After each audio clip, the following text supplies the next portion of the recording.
పరిశుద్ధ గ్రంథములో నుండి ఒక వాక్య భాగాన్ని మనం చదివి ధ్యానం చేసుకుందాం. అపోస్తలుడైన పౌలు గారు ఎఫెసీయులో ఉన్న సంఘానికి వ్రాసిన పత్రిక 4వ అధ్యాయం 22వ వాక్యం. ఎఫెసీ పత్రిక 4:22. కావున మునుపటి ప్రవర్తన విషయములోనైతే మోసకరమైన దురాశల వలన చెడిపోవు మీ ప్రాచీన స్వభావమును వదులుకొని. ప్రేమగల తండ్రి పరిశుద్ధుడా, ఈ పూట నీ మాట నా నోట ఉంచి నీ బిడ్డలతో మాట్లాడమని యేసు నామములో ప్రార్థించడుచున్నాము తండ్రి. ఆమేన్. గట్టిగా చెప్పండి. హల్లెలూయా. కొంచెం ముందుకు వెళ్ళవచ్చు కదమ్మా. ఆ మాట దానికి రాకూడదని చెప్పారు ఎవరన్నా? నేనమ్మా చెప్పారు ఎవరన్నా నీకు?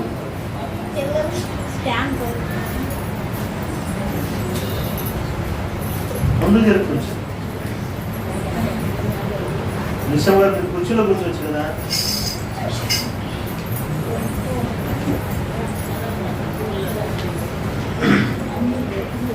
రోజమ్మ గారు మీరు కుర్చీలో కూర్చోవచ్చు కదా. మరి అక్క కుర్చీలో కూర్చోవచ్చుగా. కుర్చీలో కూర్చోవచ్చుగా, పర్వాలేదా?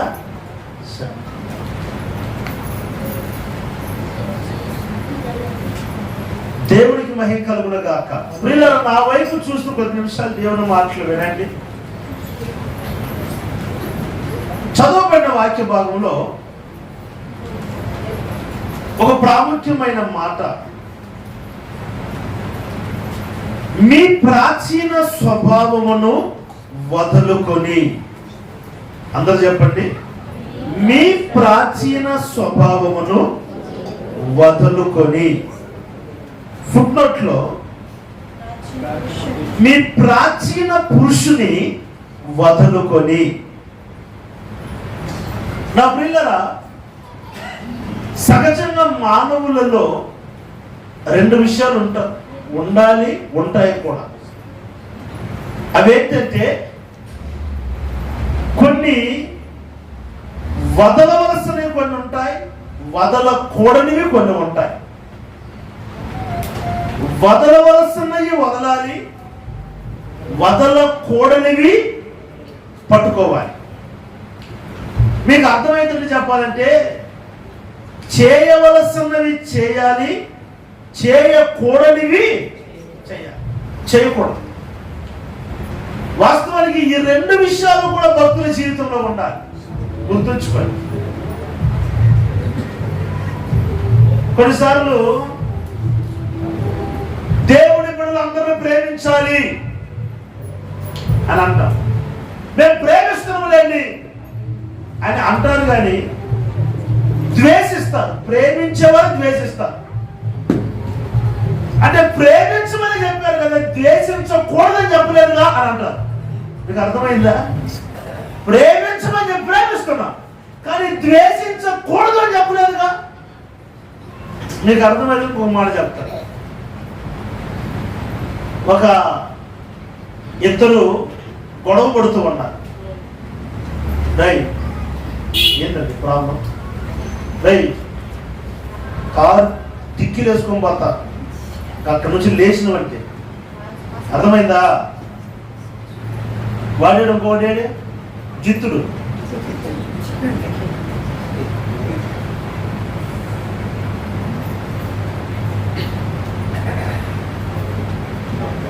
వాడి మీద ఏదో నాకు ప్రేమ వచ్చింది ఈ మధ్య. ఎందుకంటే నా తల్లి గర్భంలో పాట పాడుతూ ఉంటున్నాడు వాడు 24 గంటలు. మరి జేమ్స్ పాస్టర్ గారు చెప్పాడు అన్నమాట. అదే నిజం. జేమ్స్ చెప్పినా నమ్ముతానులే. నువ్వు మాత్రమే కాదు, జేమ్స్ చెప్పినా నమ్ముతాను. అరే, నా పాటలు పాడాలంటే అందరూ చేయకూడదురా. అసలు చిన్నప్పుడు అంటుంటారు నేను ఉన్న స్థలమే తెలియదు. ఇప్పుడు వేరనుకో. ఒక ఇద్దరు గొడవలు పడుతున్నారు. గొడవలు పడుతుంటే దేవుని మందిరానికి వెళ్ళేవాడు వెళ్ళి అన్న అన్న అన్న అన్న గొడవలు పడద్దు అని అన్నమాట. వెన్నరే మా ఇద్దరు ఏమో నువ్వు పోరాడు అని అన్నానండి వాళ్ళల్లో ఒకడు. సరే అని చెప్పేసి లేదన్నా మనం దేవుని పెట్టమన్నా గొడవ పడకూడదన్నా కొట్టుకోకూడదన్నా రేపు ఉండేది ఎవరో తెలియదన్నా మనకు పోరాటలకే అన్నా. ఇతను కోపం వచ్చేసి అప్పటి నుంచి నేను చూస్తా ఉన్నా పోరావతలకి అంటున్నావే, పోకపోతే ఏం చేస్తావని అడిగిన. మరి ఏం చేస్తాను చేసి చూపిమంటావా అని అంటే అదేం చేయి చూపిద్దామని శంపకు పట్టి చెల్లు మనకు దెబ్బ కొట్టాడు. ఎవరు వాళ్ళు గొడవలు ఆడుకున్న వాళ్ళు ఒకడు. అన్నే వచ్చావు కదా ఈ శంప మీద కూడా కొట్టు అనంట. ఎందునా ఒక దెబ్బని సరిపోలేదనంటే ఇదన్నట లేదు మా బైబిల్లో వాక్యంలో చెప్పబడిన మాట అయితే ఒక శంప మీద కొడితే మరొక శంప చూపమన్నది ఇక్కడ కొట్టి ఇక్కడ కూడా కొట్టారంట. వీడికి మన మీద భయం లేదని వాళ్ళిద్దరు కలిసి వీళ్ళిద్దరు కొట్టినారు. ఇతను కొట్టారు.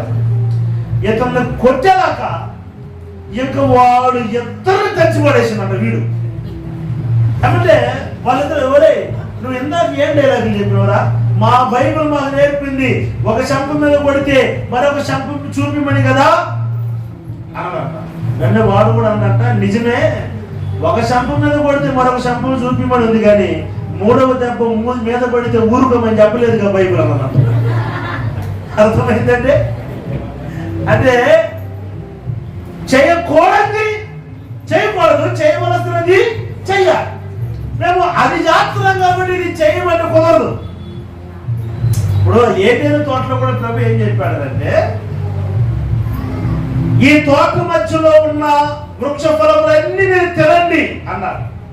ఆ చెట్టు జోలికి మాత్రం మీరు వెళ్ళొద్దు అన్నాడు. చేయమని చెప్పింది ఇది చేశారు, చేయకూడదు చేయవద్దు అని చెప్పిన దాన్ని కూడా వారు చేశారు.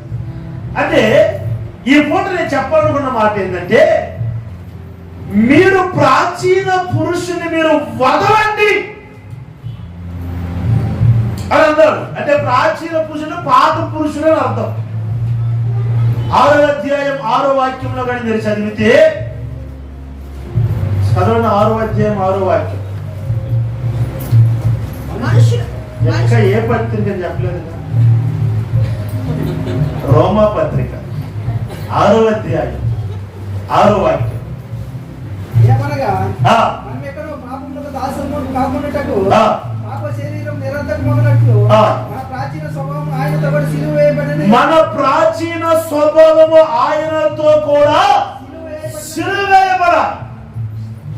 అక్కడ కూడా ఉంటుంది ప్రాచీన పురుషుడు అన్నమాట. ప్రాచీన పురుషుడు సిలువ వేయబడాలి. అంటే ప్రాచీన పురుషుడిని మీరు వదిలిపెట్టాలి. అంటే ప్రాచీన పురుషుడు అంటే పాత పురుషుడు. ఎవరు పాత పురుషుడు? నేను దయానిధిని, యేసు క్రీస్తుని సొంత రక్షకుడుగా అంగీకరించక ముందు ఉన్న దయానిధి వేరు. అతను ప్రాచీన పురుషుడు, ప్రాచీన స్వభావం ధరించుకున్న పురుషుడు. అంటే జన్మ పాపము కర్మ పాపమును బట్టి ఈ లౌకిక ఆశలలో మునిగి తేలాడుతూ ఉన్నవాడు. పరలోకానికి సంబంధించిన వాడు కాదు ఆ దయానిధి. పరలోకములకు అతనికి ఏమాత్రం సమీపముగా ఉండదు, ఎందుకంటే అతను ప్రాచీన పురుషుడు. అయితే యేసుక్రీస్తు వారిని సొంత రక్షకుడిగా అంగీకరించి ఆయన రక్తము చేత కడగబడిన తరువాత ఇప్పుడు నూతనముగా జన్మించిన దయానిధిగా మార్చబడ్డాడు. అంటే ఇప్పుడు పాత మనుషుడు అంటే ప్రాచీన పురుషుడు ఏమైపోయాడంటే సిలువలో కొట్టబడ్డాడు. ఇప్పుడు మరలా ప్రాచీన పురుషుడు మరలా పుట్టకూడదు. అంటే ఇక ప్రాచీన పురుషుడు చనిపోవాలంతే, ఇక ప్రాచీన స్వభావంలో రాకూడదంతే. అంటే ఇక ప్రాచీన పురుషుడు మరలా కనిపించకూడదంతే. కొంతమంది మందిరానికి వస్తారు, పాటలు పాడతారు, ప్రార్థన చేస్తారు, అన్ని చేస్తారు, కానీ ఆ ప్రాచీన స్వభావం పడిన ప్రాచీన పురుషుడు మాత్రం అప్పుడప్పుడు వాడు పుడుతూ ఉంటాడు. అవజ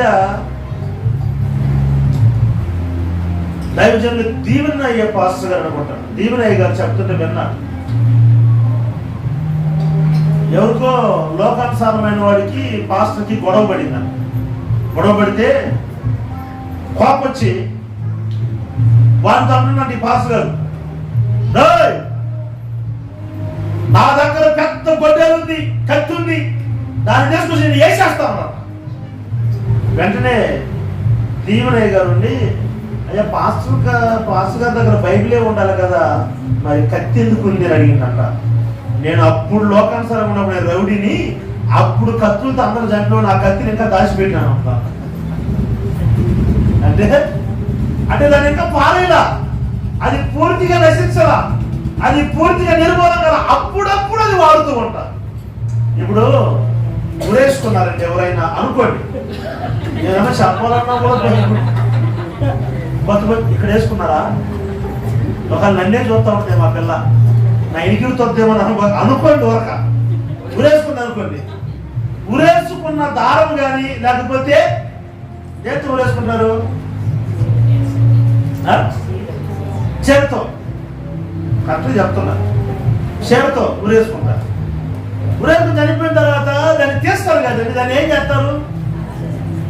చేస్తారు, అప్పుడప్పుడు పట్టుకోండి, వావ్ పట్టుబడిపోయింది అబ్బా దీని ప్రాణం, ఎంత పవర్ అబ్బా దీనికి, పెట్టరా షోకేసులు పెట్టరా అనరా, దాన్ని ఏం చేస్తారు, కాల్చేస్తారు. ఇంకా అది ఉండకూడదు, ఇంకా అంతే. అట్లాగే అది ఎందుకంటే అది దరిద్రం, కీడది, ఒక ప్రాణాన్ని తీసేసింది. అట్లానే ప్రాచీన పురుషుడు, నేను మనం చెప్తే మీకు కోపం అవుతుంది కానీ కాబట్టి నన్ను చెప్పుకుంటాను. ప్రాచీన పురుషుడు దయానిధి ఎంతమందిని గాయపరిచే మాటలు మాట్లాడిండో నాకేం తెలుసు. ఇప్పుడు కొత్త దయానిధి వాడు గుర్త నాకు భయలేదు. ఇంకా ఎంతమందిని గాయపరిచాడు, ఎంతమందిని బాధ పెట్టాడు, ఎంతమందిని ఏడిపించాడు, ఎంతమంది దగ్గర అబద్ధాలు చెప్పాడు నాకు తెలియదు. అయితే ఇప్పుడు అతను మరణాలు పుడుతున్నాడంటే అర్థం ఏంటంటే అది ఇంకా పూర్తిగా నాలో నిర్మూలము కాలేదు. కాబట్టి ప్రాచీన పురుషుడిని మనము వదిలిపెట్టాలి. మనం వదిలిపెట్టవలసినది ప్రాచీన అంటే పాత స్వభావం. పాత స్వభావం అంటే చాలా విషయాలు ఉండలేదు. టపి మనం 2-3 మాటలు చెప్తారు. ప్రాచీన పురుషుల పాత స్వభావానికి కోపం ఎక్కువ ఉండొచ్చు. ఏమండి కోపం, అందులో మనోళ్ళకి కొంచెం కోపం ఎక్కువ రాదులేండి, కానీ వస్తే మాత్రం తట్టుకోలేదు. కానీ మీరు కోపం రాదా, నేను చెప్పిన మీరు ఒప్పుకోవాలి కదా, లేదన్నా మీరు మారి చెప్తున్నారు, మాకు మిడిమేళం వస్తుంది కోపం అని అన్నారు కదా మీరు. ఏంటి ఏమన్నా కదా, పెళ్లి రోజు కదా ఫోటోలు వీడియోలు పెట్టింది, పెళ్లి రోజు తెప్పి మర్యాదకు తెప్పి లడ్లు తెప్పి కోటం అయిపోయేలాగా లడ్లు తెప్పి అనుష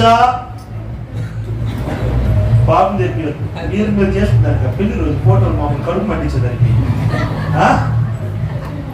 ప్రియులారా, పాత మనుషుల్లో కోపం ఎక్కువ ఉండొచ్చు, లేకపోతే పాత మనుషులు కొంతమందికి కుళ్ళు ఉంటుంది. కుళ్ళు ఏదంటే అదే కుళ్ళు మొహం. ఎప్పుడు వీళ్ళ స్థితి గురించి ఆలోచించారు కానీ వాళ్ళు బాగున్నారే, వీళ్ళు బాగున్నారు, వాళ్ళు అంటున్నారు, వీళ్ళు ఎట్టున్నారు, వీడికి ఎక్కడ వచ్చింది, ఇది ఎప్పుడు కొనుక్కున్నది. ఆ పెళ్లిలో టెన్షన్ ఎక్కువ.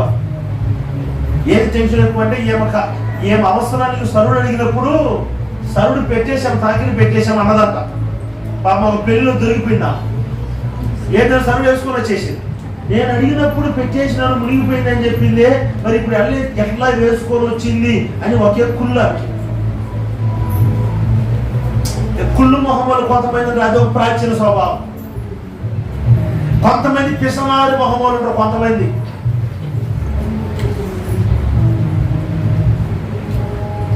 అదే అంటారు ఎంగిలి చేతితో కూడా. ఎందుకని ఎనిమిది మెతుకులు 2 మెతుకులు కింద పడుతాయేమో అని. కుళ్ళు మొహాలు కొన్ని ఉంటారు, పిసనారి మొహాలు కొన్ని ఉంటారు, కోపం మొహాలు కొన్ని ఉంటాయి, ఇలా చాలా ఉంటాయి. అసలు నేను ఏమన్నానంటే అవి ఏమి నీలో ఉన్నా క్రీస్తు రక్తం చేత కడగబడిన తర్వాత అవన్నీ నిరర్థకమైపోవాలి, అవన్నీ వదిలిపెట్టాలి. నా ప్రియులారా, ఇవన్నీ వదిలిపెట్టవలసినవి. అయితే వదలకూడని కొన్ని విషయాలు ఉన్నాయి, మనం వదలకూడదు. అయ్యే ప్రారంభ దినాల్లో దేవుడు మనలో పెట్టుంటాడు. యేసుక్రీస్తును సొంత రక్షకుడు అంగీకరించిన తరువాత, సంఘ సభ్యులు చేర్చబడిన తరువాత కొన్ని ప్రక్రియలు దేవుడు మనలో పెట్టాడు. వాటిని వదలకూడదు. హల్లెలూయా. వదలమని, ప్రాచీన పురుషుని వదలమని పౌలు చెప్పాడు. అవన్నీ వదిలిపెట్టాలి. కానీ వదలకూడనివి కూడా కొన్ని ఉన్నాయి. ఏంటి ఆ వదలకూడనివి ఏంటని ఒక 3 మాటలు క్లుప్తంగా ఎదురు తీసుకొస్తారు. నెంబర్ 1, ఏది మనము వదలకూడదు అంటే చదవండి. ప్రకటన గ్రంథం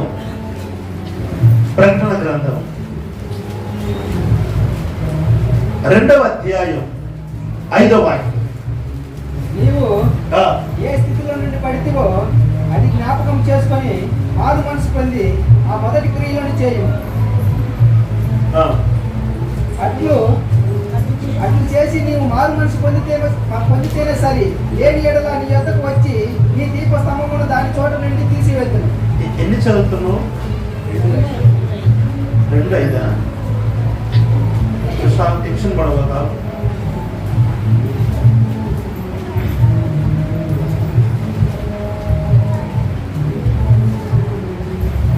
ఓకే, 2వ వాక్యం. 2వ అధ్యాయం 2వ వాక్యం. నీ క్రియలను, నీ కష్టమును, నీ సహనము నేను ఎరుగుదును. నీవు దుష్టులను సహింపలేవనియు, అపోస్తుల కాకే తమ అపోస్తులను చెప్పుకొనుచున్న వారిని పరీక్షించి వారి అబద్ధ బోధకులని నీవు కనుగొట్టివనియు, నీవు సహనము కలిగి నా నామము నిమిత్తము భారము భరించి అలయలేదని నేను ఎరుగుదును. అయినను మొదట నీకుండిన ప్రేమను నీవు వదలితివని నీ మీద ఒక తప్పు ఒకటి నేను మోపవలసి వచ్చినది. తలపైకి వదలకూడదు ఏంటని పద్మాసు దీవుల నుండి యోహాను భక్తుల ద్వారా ఎఫెసీ సంఘానికి రాపిస్తున్నాడు పరిశుద్ధ ఆత్మదేవుడు. ఏమని రాపిస్తున్నాడంటే, నీవు అన్ని బాగానే ఉంది కానీ నీవు కష్టం అనుభవించావనియు, నీవు సహనము కలిగి ఉన్నవనియు, నీవు దుష్టులను సహింపలేవనియు, అపోస్తుల కాకి తమ అపోస్తులను చెప్పుకున్న వారు పరీక్షించి వారు అబద్ధికులను నువ్వు కనుగొట్టివని నేను ఎరుగుదును. నీవు సహనము కలిగిన నామము నిమిత్తము భారము భరించి అలయలేదనియు నేను ఎరుగుదును. అయితే మొదట నీకుండిన దేవుని ప్రేమను నీవు వదిలితివని నీ మీద ఒక తప్పు ఒకటి నేను మోపుచున్నాను. ఏం తప్పది? ఏ తప్పు మోపాడంటే, మొదట నీకుండిన ప్రేమను నీవు వదలితివి. తప్పు అని అంటే మన భాష చెప్పాలంటే పాపం అనుకోండి. రే సిగరెట్ తాగో తప్పు అంటారు. అంటే అర్థమైంది ఏమండి? మీరు ఇక్కడ వాక్యం అంటున్నారా లేకపోతే ఆ పాట అంటున్నారా? రజితక్క నన్నే చూస్తున్నావా? చెప్పండి. తప్పు ఇప్పుడు రే సిగరెట్ తాగో తప్పురా అని అంటాము. అంటే పాపమే కదా. పాపం చేసేవారు పరలోకానికి వెళ్తారా? పాపులకు దేవుని రాజ్యంలో చోటు లేదు. ఆయన పాపులను సహించలేడు అని దేవుని వాక్యం అంటుంది. మరి పాపులు దేవుని రాజ్యంలో పోరు. ఇప్పుడు వీళ్ళు ఎఫెసీ సంఘం ఇన్ని కష్టాలు పడినాయి. వాళ్ళ క్రియలు బాగానే ఉన్నాయి, వారు సహనం కలిగి ఉన్నారు, వారు అపోస్తులు కాకి తమ అపోస్తులు చెప్పుకున్న వారిని పరీక్షించి వాళ్ళ దొంగ బోధకులను పరీక్షించారని తెలుసు. దేవుడి కొరకు కష్టపడ్డారు, అలాగే ఎన్ని బాగానే ఉన్నాయి. కానీ అయినా పరలోక రాజ్యం పోయే భాగ్యం వారికి లేదు. కారణం ఏంటంటే మొదట మీకున్న ప్రేమను మీరు వదలితిరి. వదలవలసినది ప్రాచీన స్వభావం, కానీ వదలకూడదు ఏంటో తెలుసండి, మొదట మీకున్న దేవుని ప్రేమను మీరు వదలకూడదు. ఈరోజు ఈ దినాలు ఎలాంటి దినాలంటే ప్రేమ చల్లారిపోయిన దినాలలో మనం ఉన్నాం. ఎవరికి ఎవరు ఈ లోకములో చివరికి యేసే పరలోకములో బ్రహ్మ కిరణ్ నిజంగా పోయింది ఆ లడ్లకి. అవునా? ఓయమ్మ తల్లి మాట కన్నా. సరే పోయి, నా పుణ్యాన్ని మీకు అందరికి లడ్డు దొరికింది. పో, స్తోత్రం చెప్పండి గట్టిగా. హల్లెలూయా. మీరు మాత్రం బిర్యానీ వండుకొని తిని ఎరగనట్టు వచ్చి కూర్చుంటారా? వాళ్ళు 1000 రూపాయలు పెట్టని అన్నప్పుడు ఎవరికి ఎవరు ఈ లోకములో చివరికి ఎవరికి ఎవరు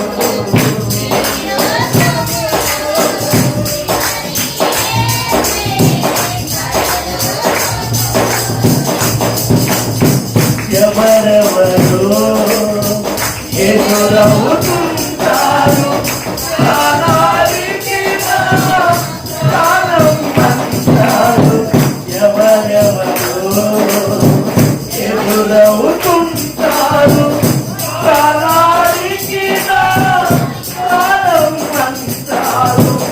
కష్టాలలో వారు కదలిపోతారు. యేసు నీతో ఉంటాడు.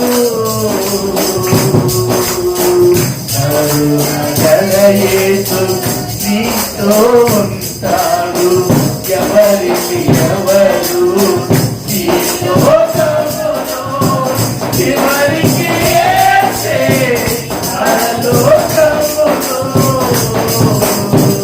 ఎవరికి ఎవరు నీకుంటే అందరూ వస్తారు. దరిద్రుడవైతే దరికెవ్వరు రారు. ధనము నీకుంటే అందరూ వస్తారు. దరిద్రుడవైతే దరికెవ్వరు రారు. ఎవరిని నమ్మినా ఫలితము లేదురా. యేసుని నమ్మితే మోక్షముందిరా. యేసుని నమ్మితే మోక్షముందిరా. ఎవరికి ఎవరు. హల్లెలూయా. ఎవరెవరో ఎదురవుతుంటారు. ఏమని? ప్రేమ దోమ, ప్రేమ దోమ, ప్రేమ దోమ. ఆ మధ్యలో అన్నావు మీరు చాలా సింపుల్ గా ప్రేమ దోమ, ప్రేమ దోమ, సేమ అని ఎగతాళి చేస్తున్నారు. ఇప్పుడు ప్రేమ చాలా కాస్ట్లీ అయిపోయింది అన్నాడు. కాస్ట్లీ అయిపోయిందా? అవును. ఎట్లా అని అడిగినా, అప్పట్లో ఒకే ఒక గులాబీ పువ్వు కదా, గులాబీ పువ్వు తీసిస్తే ప్రేమ. ఇప్పుడు ఆపిల్ తీసిస్తేనే ప్రేమ అన్నమాట. ఆపిలే కదరా, పోతే పోయినరా 1 కేజీ ఎంత 200 రూపాయలు ఉంటుంది. ఆపిల్ కాదు, ఆపిల్ ఫోన్ 1,00,000 రూపాయలు అయిందన్న. ఇప్పుడు కాస్ట్లీ అయిపోయింది అంటాడు. నా ప్రియులారా, నిజంగా ఆపిల్ ఫోన్ 1,00,000 రూపాయలు పెట్టి నువ్వు కొడితే అదే అంత కాస్ట్లీ ప్రేమ అయితే, కల్వారి శిలువలో ప్రభు తన స్వార్థమిచ్చి నా నీ మీద తన ప్రేమను చూపాడే. మరి అది ఇంకెంత కాస్ట్లీ ప్రేమ అని. హల్లెలూయా. ప్రేమిస్తున్నా నువ్వు లేకపోతే ఉండలేను, చచ్చిపోతాను ఎవరి దగ్గర. నాకు ఒక కిడ్నీ ఫెయిల్ అయ్యేది, ఒక కిడ్నీ అని అడుగు. Okay bye, good night. Block తీసి పెట్టేస్తారు. అయితే యేసు ప్రభు చివరి గుట్ట రక్తం వరకు నీ కొరకు కాల్చినారు. అది అసలైన ప్రేమ. హల్లెలూయా. ఇంకా ఆ ప్రేమకు ఈడు గాని ఏది లేదు. దాని ప్రేమను వర్ణింపసాక్యంగా. అందుకే గత ఆల్బంలో కూడా ప్రేమను గురించి ఒక పాట రాశారు. రాజకుమారి అనుకుంటా పాడింది. ప్రేమమయుడా నా యేసయ్యా, నీ ప్రేమను వివరించలేనయ్యా, నీ ప్రేమను వర్ణించలేనయ్యా, నీ ప్రేమకు వెలకట్టలేనయ్యా, నీ ప్రేమను వర్ణించలేనయ్యా, నీ ప్రేమకు వెలకట్టలేనయ్యా.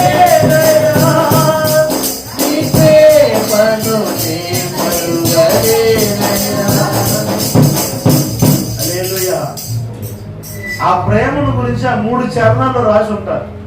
ఎప్పుడైనా విన్నారా ఆ పాట మీరు? విన్నారా లేదా? యూట్యూబ్లో ఉంటుంది, వినండి. ఆయన ఎలాంటి ప్రేమ చూపించాలన్నది ఆ 3 చరణాల్లో చెప్పుకుంటారు.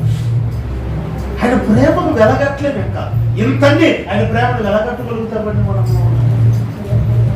అంత ప్రేమ చూపిన ఆ దేవుని మీద ఉన్న ప్రేమను మనం ఈరోజు వదిలేస్తాం. నిజంగా చెప్పండి, ఈరోజు ప్రేమ చల్లారిపడే దినాలా కాదా ఇవి?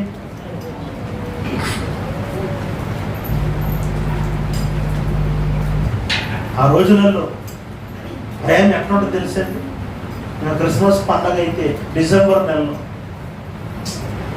డిసెంబర్ నెల పుట్టినప్పటి నుండి ఆ వీధంతా గమగమలాడిపోవాలి, అరుసులు వాసిన. అక్క పాకు పట్టేదానికి ఉంటారు ఎవరో ఒకరు, ముదురాంటి ఉంటారు. పాకం పట్టేదానికి ఆ ఇంటింట జనాలు కుమ్ముకమైపోతుంటారు. పండగ వచ్చినప్పుడు అక్క నువ్వు అదేంటి ఏం కాయలేదు, గజ్జికాయలా అవి పెట్టాక 4 నేను అరిసెలు పెడతాను అక్క. ఈరోజు ఆ మొహాలు కనబడుతున్నాయి. అమ్మ వచ్చింది, ఎందుకు వచ్చింది? ఏందక్క ఇంట్లో కూడా రమ్మని చెప్పేది. ఏందక్క ఓడకొచ్చా సరిపోయినా నన్ను అడుగుతున్నా కొంతమంది. ఏంద నాకు అబ్బక్కలు వచ్చింది, నీకు ఒక లెటర్ వేసి వస్తారు. మళ్ళీ సేవకుడికి ఎప్పుడు సమయం కుదురుతుందో వస్తాడు. వచ్చిన వాడు ఎదురుకుండేది అని మరి అని ఒకప్పట్లో దైవజనుడు అంటే పేరుతో అంటాడు కదండి, కొర్రెని అంటాడు, నీవు వచ్చింది మంచి పని, అబ్బా మా ఇంటికి వచ్చావయ్యా, ఎంత ఆనందం. ఇప్పుడు ఎవరన్నా బంధువులు ఇంటికి వచ్చినా కూడా ఏంటంట, పత్రికలు పంచేది ఎట్ట పంచుతారండి? అబ్బా అదే కదా పెళ్ళి, పత్రికలు పంచడం. ఈరోజు పత్రికలు కూడా వాట్సాప్లో పంపేస్తున్నారు. ఏది ప్రేమ ఏది? మా కుటుంబంలో ఒక అమ్మాయి ఉంది. దయానిధికి దయ తగ్గిపోయింది, దయానిధికి దయ తగ్గిపోయింది అని కోశాలు వేస్తాను. ఎందుకు దయ తగ్గిపోయిందంటే ఆ అమ్మాయి బర్త్డేకి మా అన్న విష్ చేశారంట. ఎట్లంటే హ్యాపీ బర్త్డే పెట్టి అన్ని డైరీ మిల్క్లు పెట్టాడంట వాట్సాప్లో. మైక్లు అన్న ఇన్ని డైరీ మిల్క్లు పెట్టాడు, దయన్న కనీసం విష్ కూడా చేయలేదన్న. దాంట్లో డైరీ మిల్క్లు పెట్టేది పెద్ద విశేషం ఏముంది? మా అన్న 100 పెడితే నేను 1000 పెట్టను, నష్టం ఏముంది నాకు అక్కడ. ఏమండి అంటే ఇప్పుడు అంత కంప్యూటర్ కాలం ఎట్లా మారిపోయారు. అది కాదు, నువ్వు నిజంగా ఒకరిని యేసు ప్రభు నిజంగా నువ్వు ప్రేమిస్తున్నది వాస్తవం అయితే నీ తోటి వారిని కూడా ప్రేమించాలి. అది మొదటి ప్రేమ. హల్లెలూయా.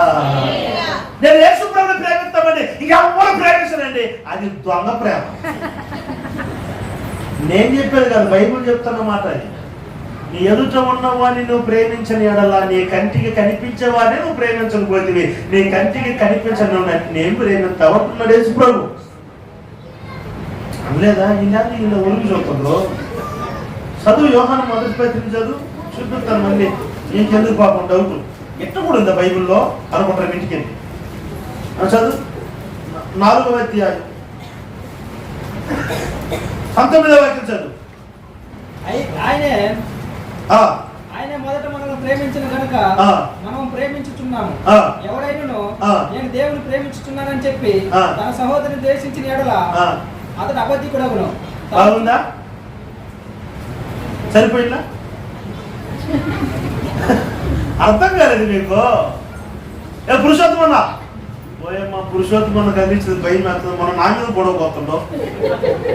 రాజుమకేమో అనిందని చెప్పి నా మీద పొడవ. నేనేం చేసిన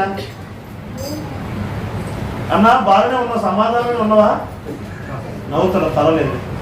దేవుని స్తోత్రం కలుగును గాక. నీవు దేవుడిని ప్రేమించుచున్నావని నీ సహోదరుని ద్వేషించిన ఎడల నీ ప్రేమ అబద్ధమగును.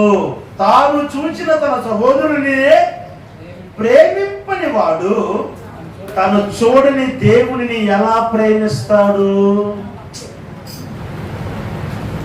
మా కనపడలేదు రుచి వాక్యము. నిర్గమా కాండం పక్కన చూడు. ఎందుకన్నా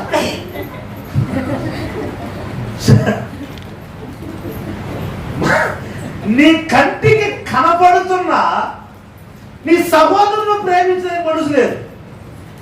దేవుని వాక్యం అంటే నీ సహోదరుని నువ్వు ప్రేమించకుండా నువ్వు నన్ను ప్రేమిస్తున్నావు, నేను ఎట్ట నమ్మేను దాన్ని? నిజమా కదా? నిజమా కదండి?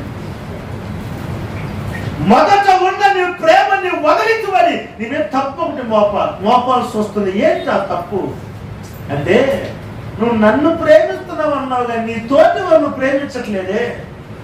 మరి ఈ ప్రేమ ఎలా నిజమైన ప్రేమ అవుతుంది?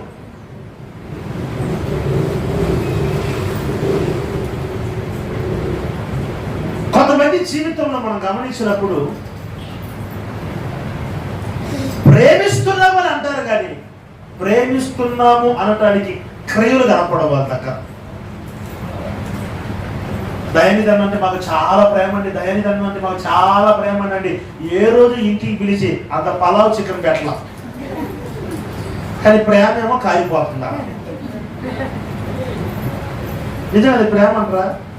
ప్రేమ ఏం చేస్తుందో తెలుసండి, ప్రేమ నష్టపోతుంది. అది ప్రేమ. యేసుక్రీస్తును మనం ప్రేమించాలి లేదా? మాట్లాడండి, కాసేపు నోరు తీసి మాట్లాడండి, లడ్లు సిద్ధంగా ఉన్నాయి, మాట్లాడండి, చెప్పండి.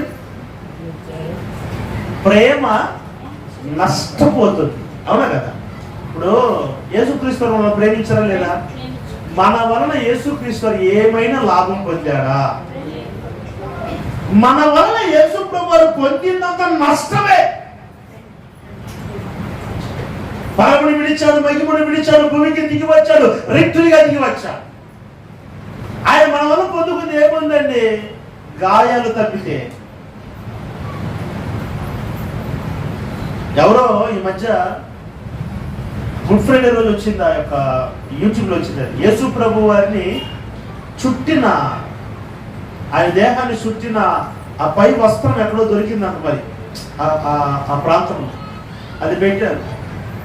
ఆయన చుట్టిన గాయములు, ఆ గాయముల అచ్చులు ఆ వస్త్రం మీద ఉన్నాయి. వాళ్ళు అంటున్నారు, దాని కింద రాశారు కవితలాగా, ఏంటంటే చెప్పాలి అని నోటికి మాట రావట్లేదు, కానీ నీ వస్త్రములలో ఉన్న గాయములు మాటలాడటము మానలేదు అని అన్నారు. వచ్చేసిన కవిత ఇప్పుడు చదివా, మైండ్లో లేదు, అది వచ్చేసింది. అట్లా స్తోత్రం చెప్పండి గట్టిగా. చెప్పాలి అనే దానికి మాటలాడట్లేదు, కానీ నీ గాయములలో చుట్టబడిన వస్త్రములలో ఉన్న గాయము మాటలాడుట మానలేదు.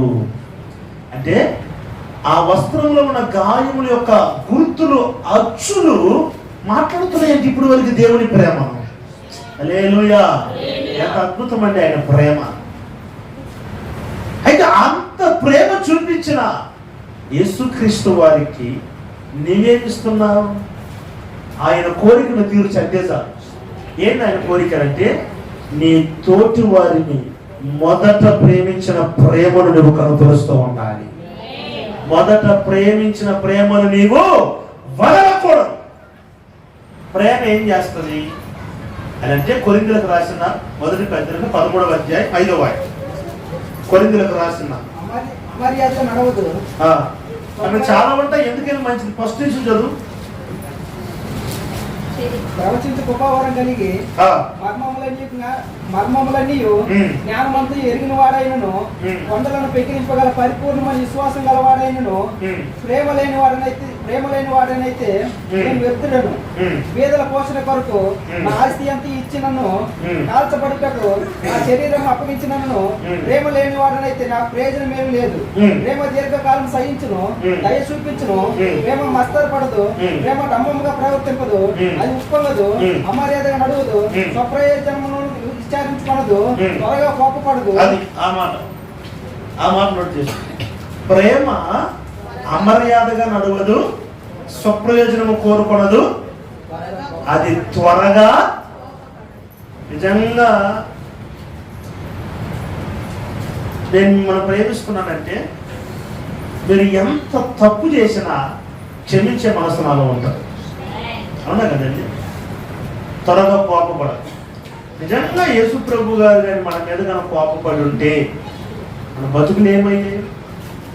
కానీ యేసు ప్రభు వారు త్వరగా కోపపడదు. అయితే మనకు మినిమాలంగా వచ్చేది కొంతమంది కోప పడనట్టే ఉంటారు. అయితే వాళ్ళు కోపపడ్డారు అసలు ఎవరు నిలబడలేదు. అలా కోపం రాదు వాళ్ళకి, కానీ వచ్చిందా ఇంకా అంతే. నేను ఆపోజిట్ పార్టీ మాత్రం ఎగిరిపోవాల్సిందంటే అట్లా కోపపడతారు. నువ్వు నిజంగా దేవుని ప్రేమ కలిగి ఉన్న వాడవైతే, దేవుని ప్రేమ కలిగి ఉన్న దానవైతే, నీ తోటి వారి ఎడల దేవుడు చూపిన ప్రేమను నువ్వు కనుపరచాలి. పొరపాటు చేయని వాళ్ళు ఎవరున్నారండి? తప్పు చేయని వాళ్ళు ఎవరున్నారు? అందుకని త్వరగా కోపపడి ద్వేషించి వారిని విసర్జిస్తావా? అట్లాగైతే యేసు ప్రభు మొట్టమొదటిగా నిన్ను విసర్జించి ఉండాలి. అయితే ఆయన నీ యొక్క దీర్ఘశాంతము చూపుతూ ఉన్నారు. హల్లెలూయా. నువ్వు అదే ప్రేమ, నువ్వు పెద్దగా ఏం చేయొద్దు.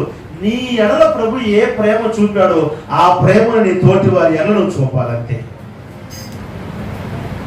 యేసు ప్రభు చేయని దాన్ని ఎప్పుడు యేసు ప్రభు మనల్ని చేయమని చెప్పలేదండి. మనం ఏమి చేయాలనుకుంటున్నామో దాన్ని యేసు ప్రభు చేసి చూపించి మనం చెప్తున్నాడు, మీరు ఇలా చేయండి. హల్లెలూయా, హల్లెలూయా. మీకు ఒక చిన్న మాట చెప్తాను. భార్య భర్తలు చిన్న గొడవపడి కోపం వచ్చి ఏదో ఒక మాట అనేసిందంటే, ఎవరు? భార్య. ఇతను నిద్ర రావట్లే, అస్సలు నిద్ర రావట్లేదు. కింద పడుకొని ఉంది, కుర్చీ వేసుకొని, కుర్చీ గొడ్డేలు ఉన్న గొడ్డేలు పట్టుకొని తరతా ఉన్నాడు కింద. ఏంది ఏదో శబ్దం అవుతుంది. నిద్రలో లేచి చూస్తే నేను కూర్చొన్నాడు గొడ్డెలు చేతులు పట్టుకొని. ఎంత అయ్యానంటే, నువ్వు నా మాట అన్నావు, నేను సంపుదం అనుకుంటున్నాను, నువ్వేమంటావు? ఏమంటే ఓ తల్లి రోడ్డుకు పోయిన అమ్మాయి ఈ మాటలు సభ్యం తప్పుకున్నాను. నిజంగానే నేను అంటాను, ఏదో కోపం పుస్తకం అన్నది లేదో మాట, కానీ అదే నీ కొరకు ఎన్నిసార్లు నిలబడ్డది. నువ్వు కావాలనే కదా సమస్తాన్ని వదిలిపెట్టి వచ్చింది. నీ ప్రేమ కొరకు కదా తన వారందరినీ వదిలిపెట్టి వచ్చింది. అవన్నీ ఆలోచించరు. కోపం వచ్చినప్పుడు వాళ్ళు చేసిన కీడే గుర్తు వస్తుంది. కాదు, అది తప్పు. మన కోపం వచ్చిన వాళ్ళు మన కొరకు ఎన్ని మేలు చేసి ఉంటారు అవి ఆలోచించు. అదే ఒకరిలో ఉన్న మంచి మనం కోరుకోవాలి, కానీ చెడు కోరుకోకూడదు. యేసుక్రీస్తు వారు మనలో ఉన్న చెడుని కానీ ఒకవేళ ఆయన లక్ష్య పెట్టుంటే మనకి ఈరోజు రక్షణ ఏది? కానీ ఆయన లక్ష్య పెట్టలేదు. ఒకవేళ తెలుసు తెలియక ఎవరో తప్పు చేశారో, పొరపాటు చేసిన, గాయపడ్డారు, వదిలిపెట్టు, కోపడదు. యేసుక్రీస్తు వారి యొక్క ప్రేమను వారి యొక్క కనపరచు. హల్లెలూయా. నేను స్తోత్రం చెప్పండి గట్టిగా. హల్లెలూయా. నాకు తెలిసిన ఒక పాస్టర్ నేనంటే నిప్పులు గొప్పుతాడు ఆయన.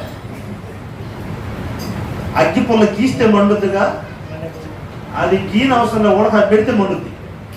నా పేరు చెప్తే అంత ఎందుకో మరి నాకు అర్థం కదా ఆయన విషయంలో. నా గురించి దయానిధికి ఏం తెలుసు దయానిధికి వాక్యమో అని అంటావు. కొంతమంది కొరియర్ బాయ్లు ఉంటారు కదండి, మాట అక్కడున్న మాటలు ఎక్కడున్న మాటలు అంటే మోసేవాళ్ళు కొంతమంది ఉంటారు. ఎవరో వచ్చి నా దగ్గర చెప్పారు, ఏదంటే అన్న నేను నా మాట అంటున్నాడు, నేను టెన్షన్ అయిపోతానని. ఎట్లా అంటారు? ఆయన విషయాలు నేను చెప్పారా అన్న. నేను ఏమన్నానంటే, ఆయన నిజమే చెప్పాడు కదరా అన్న. అవును నిజమే చెప్పాడు. నిజంగానే దయానిధికి ఏం తెలియదు. దయానిధి 9వ తరగతి పాస్ కాకుండా 3 సార్లు పల్టి కొడితే బైబిల్ గురించి దయానిధికి ఏం తెలియదు. నిజమే చెప్పాడు ఆయన, కానీ దయానిధిలో ఉన్న పరిశుద్ధాత్మ దేవుడు కానీ తెలుసు. హల్లెలూయా, హల్లెలూయా. ఇంకా ఆయన ఎట్ట ఆపాలో నాకు అర్థం కాకుండా ఎట్టయినా ఆయన ఆపాలి. ఎందుకంటే తప్పు ప్రచారం చేస్తారు కదా మన మీద. అవి ఎట్ట ఆపాలో ఏం అర్థం కాకుండా ఒకసారి ఏదో సందర్భంలో ప్యారిస్కి వెళ్ళాను. ప్యారిస్కి వెళ్ళినప్పుడు అక్కడ బైబిల్ సెంటర్ ఉంటుంది. నాకే బైబిల్ సెంటర్ ఇప్పుడు ఉండదు, ఇప్పుడు ఉండదు. ఈరోజు ఆదివారం కాదు, రేపు. అరే నాయన వచ్చిందే ఇప్పుడు అయిపోయా. అక్క అమ్మ చూడమ్మ నా ప్రియ బైబిల్ సెంటర్కి వెళ్ళి ప్యారిస్ దగ్గర ఉంటుంది బైబిల్ సెంటర్, పెద్ద సెంటర్. అక్కడికి వెళ్ళి ఒక బైబిల్ తీసుకొని, పెద్ద బైబిల్ ఒకటి తీసుకొని, ఒక జత బట్టలు తీసుకొని, ఒక 2 కేజీలకి ఫ్రూట్స్ తీసుకొని, పండ్లు తీసుకునేసి డైరెక్ట్గా ఆయన దగ్గరికి వెళ్ళి నన్ను చూస్తూ తలుపు తట్టిన అమ్మంటే ఫోన్ చేశాను. ఎవరో తెలుసు, నేను తెలుసు, నా నెంబర్ ఉంది ఆయన దగ్గర, వాట్సాప్లో నాకు తెలుస్తుందిగా. ఎవరదే అన్నా నేనే అసలు ధైర్యం ఏది ఏదేది ఇంటికాడనే ఉన్నాను, ఇంటిగా ఏంటంటే ఏది లేదు వాడు మేము కలిసిపోవాలి. మరి తలుపు తినా తలుపు తీసి అరా కూర్చో అటు కూర్చోన్నా. ఆ పాస్టమ్ గారు ఆమె నేనంటే కొంచెం ఇష్టం. అదే మరి కాఫీ అంటే అదే కాఫీ చేయమన్నా తాగు ఏమన్నా నేను మనిషిని కదా తాగువా తాగుతున్నాడు తెచ్చి. సరే అని చెప్పి అంతా అయిపోయిన తర్వాత ఈ ఫ్రూట్స్ బట్టలు చేతికిచ్చి, ఫస్ట్ ఏదో నా దేవుడు ప్రేరేపించాడు, మీరు నా తండ్రి లాంటి వారు, మీకు ఇవ్వాలని ఆశ నాకు చాలా రోజుల నుంచి. ఈరోజు ప్యారిస్కి వెళ్ళాను, సరే మీ బట్టలు తీసేయాలి, బైబిల్ తీసేయాలని చెప్పి. అది కొత్త సంవత్సరం, జనవరి టైమే. కొత్త సంవత్సరంలో నా మొట్టమొదటి గెస్ట్ మీరే పాస్టర్ గారు, మీరే నా తండ్రి లాంటి వాళ్ళని చెప్పి ఇస్తే కళ్ళల్లో నుంచి పట పట పట పట పట మనం రాల్చాడండి కన్నీరు. ఆయన అని అంటాడు, అయ్యో నేను ఎంతో నేను అవమానపరిచిన, కానీ నీ ప్రేమ ద్వారా ఈరోజు నన్ను జయించావు నువ్వు అని. నాన్నగారి వయసు ఉంటుంది, ఆయన నా దగ్గర క్షమాపణ కోరారు. ప్రేమ ద్వారా దేవుడు ప్రపంచాన్ని జయించాడు. హల్లెలూయా. కనుక ప్రేమను వదిలిపెట్టకూడదు. అత్త అస్సలు మాట్లాడలేదా, అత్తకి ఏది ఇష్టమో అలా పాలుకోవాలంటది. లేకపోతే పకోడా 1 కిలో పకోడా తీసుకొని పోయి ఒక 1/2 కేజీ స్వీట్, అత్తమ్మ నువ్వు నా తల్లి లాంటి తల్లివే తీసుకొని చెప్పు, పక్కన లేచోలో పనులన్నీ చేసి పెట్టకపోతే నా పేరు మార్చుకుంటా. స్తోత్రంగా కూడా కాక. నా ప్రియమైన దేవుని పెట్టారా, దేవుని యొక్క ప్రేమ ప్రపంచాన్ని గెలిచింది. నేను అంటాను, నీ ప్రేమ నీ ఇంటి వారు గెలవకపోతే ఎట్లా? మొదట ఉన్న ప్రేమను నీవు వదలకూడదు. దేవుని స్తోత్రం కలుగును గాక. హల్లెలూయా. 2 ఏమి వదలకూడదు చదవండి. 2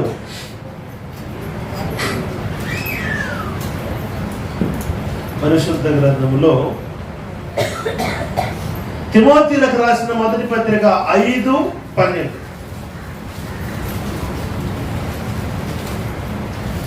సమయం లేదు కనుక వాళ్ళు జస్ట్ టచ్ చేసి ముగించేస్తారా? యవనస్తులైన విరోధములు లెక్కలో చేర్చవద్దు. వారు క్రీస్తునకు విరోధముగా నిరంకుశులైనప్పుడు మొదటి విశ్వాసమును వదులుకొనలేరని, వారి యొక్క మొదటి విశ్వాసమును వారు వదులుకొనిరారని.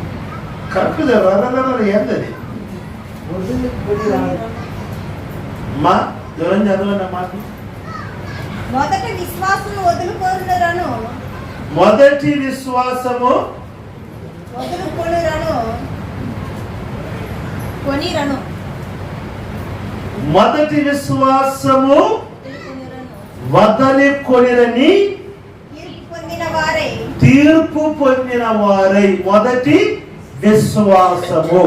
2 ఏం వదిలిపెట్టకూడదంటే మొదటి విశ్వాసం. ఈరోజు చాలా మంది చూడండి, యేసు ప్రభుని ప్రారంభంలో నమ్ముచున్నప్పుడు యేసు ప్రభు ఏమైనా మన కొరకు చేస్తాడని నమ్ముతాం. కానీ కొంతకాలం అయిపోయిన తర్వాత యేసు ప్రభు వారి మీద ఉన్న నమ్మకాన్ని కోల్పోతాం.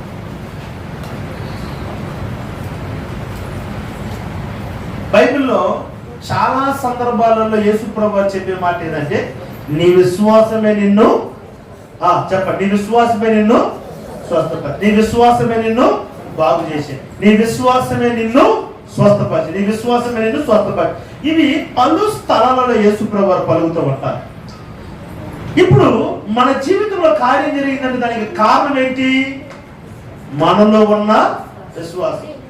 ఇప్పుడు మన జీవితంలో కార్యాలు జరగలేదంటే దానికి కూడా కారణం ఎవరు? ఆ మాట ఒప్పుకోవట్లేదు మీరు సాక్ష్యాలు చెప్తారు కదండి, అప్పుడప్పుడు సాక్ష్యం చెప్తారు. నేను చచ్చిపోతాను అనుకున్నాను, యేసు ప్రభు వారి సన్నిధిలో ప్రార్థన చేశారు, నన్ను ప్రభు బ్రతికించాడు అని. చచ్చిపోయి నిన్ను బ్రతికించిన దేవుడు తలకాయ నొప్పినందుకు బాగు చేయలేడు. అప్పుడు నువ్వు విశ్వసించావు.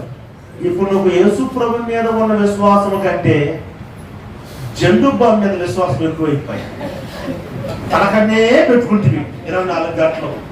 తల్లిని తీస్తే జండు బాంబు, తలకాయ నొప్పి మాత్రం, కీళ్ళకు పూసుకునే మెడిసిన్, ఇవన్నీ ఎందుకని?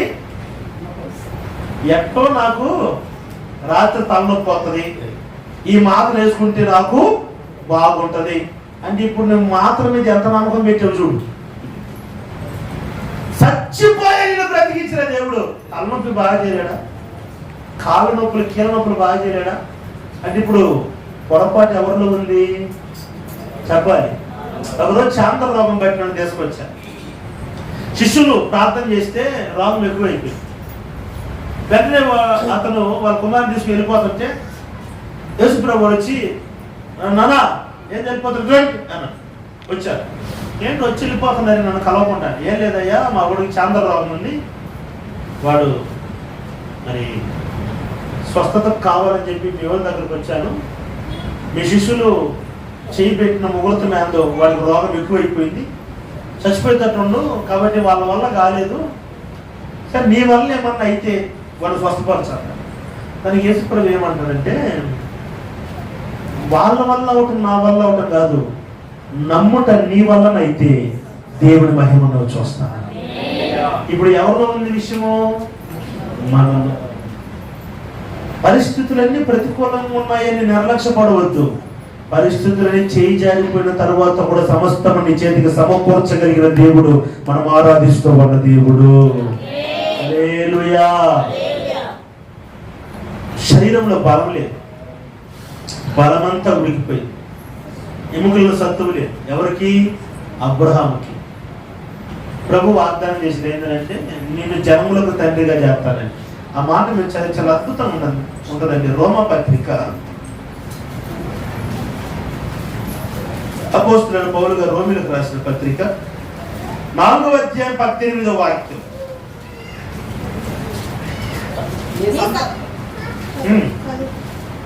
నీ సంతానము ఇలాగ ఉంటుందని చెప్పి దానిని బట్టి తాననేక జనములకు తండ్రి అగినట్లు నిరీక్షణకు ఆధారం లేనప్పుడు అతడు నిరీక్షణ కలిగి 19వ వాక్యం, మరియు అతడు విశ్వాసమునందు బలహీనుడు కాక ప్రమాదమి 100 ఏళ్ల వయసు గలవాడై ఉండి అప్పటికి తన శరీరము మృతతుల్యమైనట్టును సారాయి గర్భము మృతతుల్యమైనట్టును ఆలోచించెను గాని అవిశ్వాసం వల్ల దేవుని వాగ్దానం వచ్చి సందేహింపక. హల్లెలూయా. అబ్రహాము శరీరం మృతతుల్యమైపోయింది, సారాయి గర్భము మృతతుల్యమైపోయింది. ఇప్పుడు వాస్తవానికి అబ్రహాము మనసులో ఏముండాలంటే, ఇంకేం పిల్లలు పుడతారులే నాకు అని అనాల. అంతే కదా, డాక్టర్లు చెప్పారు 24 గంటలకు మేము ఏం చెప్పలేమంటే మనల్ని చెప్పేస్తారు, అయిపోయింది అక్కడ అంతా అంటారు, పోయిందంటగా అంటారు. అంటే అబ్రహాము మృతతుల్యుడు అయినప్పటికీ కూడా దేవుని వాక్యం అన్నది విశ్వాసమందు అబ్రహాము బలహీనుడు కాలేదు. సపోర్ట్ కొట్టండి గట్టిగా. హల్లెలూయా. విశ్వాసమును మనము మొదట ఉన్న విశ్వాసములు కోల్పోకూడదు. దేవునికి మహిమ కలుగును గాక. 2 వదలకూడదు. 1 ప్రేమ, 2 విశ్వాసం. 3వ మాట చదవండి, జస్ట్ టచ్ చేసి ముగించేస్తానా. నెహెమ్యా గ్రంథం 10వ అధ్యాయం 31వ వాక్యం. నెహెమ్యా గ్రంథం 10వ అధ్యాయం 39వ వాక్యం. ఇశ్రాయేలీయులను లేవీయులను ధాన్యమును కొత్త ద్రాక్షారసమును నూనెను తేగ సేవసేవి యాజకులను ద్వారపాలకులను గాయకులను వాటిని తీసుకొని ప్రతిష్ఠితములకు ఉపకరణముల నుండి మందిరపు గదులలో ఉంచవలను. మా దేవుని మందిరమును మేము విడిచిపెట్టము. అది దేవుని స్తోత్రం చెప్పండి గట్టిగా. మా దేవుని మందిరము చెప్పలేదండి. మా దేవుని మందిరము విడిచిపెట్టకూడని దాంట్లో ఒకటి దేవుని మందిరం. ఎవరి మందిరం ఇది? చెప్పాలి, ఎవరి మందిరం ఇది? అక్కడ ఉన్న మాట ఏంటండి, మా దేవుని మందిరమును మేము చెప్పండి. ఎవరి మందిరం ఇది? ఈ మందిరం ఎవరిది? ఇది ఎవరిది? మందిరం ఎవరిది? కొంతమంది అంటున్నారు నతనీల పాస్ మందిరం అన్నే, కొంతమంది దయానిధి పాస్ మందిరం అన్నే. ఏనాడు నాన్నగారు ఆ మాట వాడలేదు, నేను వాడలేదు, వాడను కూడా. మా అర్థమవుతుందా మహేష్ బాబు? అర్థమవుతుందా? ఇది ఎవరు మందిరం? మన మందిరం ఇది. ప్రైజ్లా మనందరం కలిస్తేనే మందిరం అయింది. దేవుని స్తోత్రం కలుగును గాక. దేవుడు మనకిచ్చిన మందిరం. ఇది మనుషులకు సొంతమైంది కాదు, ఏదో ఒక్కరికి సొంతమైంది కాదు, మనందరిది మందిరం. కాబట్టి మన మందిరమును మనం ఎప్పుడు విడిచిపెట్టకూడదు. హల్లెలూయా. ప్రతి ఆరాధనలో మనం కనపడాలి, ఎందుకంటే ఇది దేవుడు మనకిచ్చిన మందిరం. ఒకటి, నీవు దేవుని ప్రేమను వదలకూడదు.